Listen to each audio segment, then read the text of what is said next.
晨时指下午7点到9点，天气上凉爽的时刻。经路的卫经神甲骨文画一只骡犁已经爬到竹高顶，得要转去裤仔内觅日头咯。戌时指下昼9点到11点，日头渐渐炎热，阳气升，阴气重，经路的披经。戌甲骨文画一个伫半空中飘的神，头是四角形，表示这是保护家庭的正神。这时阵神爷巴肚枵祭拜祖先的良神爷。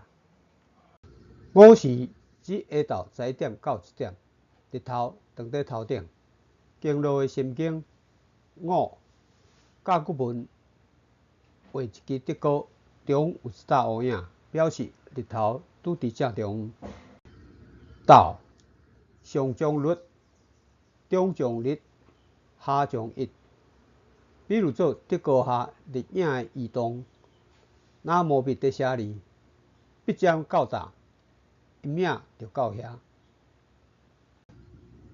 切时指下晡1点到3点，日切夜。经路的小长经。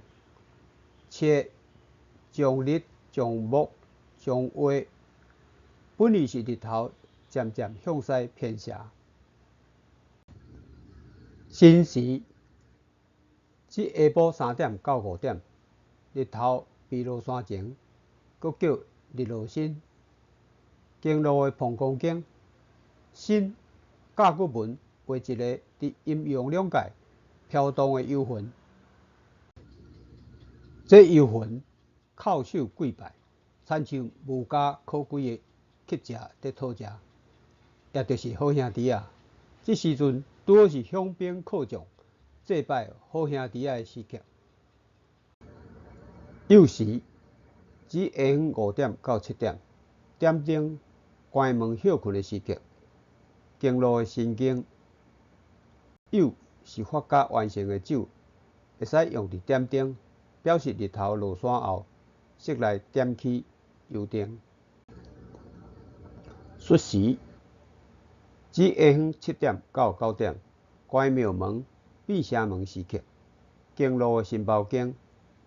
戌将木将一，无者中宫夜，一者关夜，或者是冬夜，表示关门巡逻夜。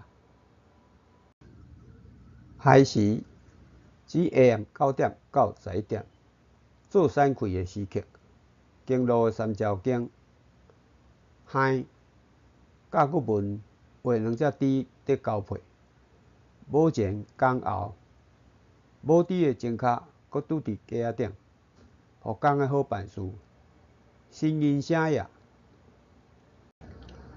时辰也是经路学的重要工具，照经路图来行，人就袂破病。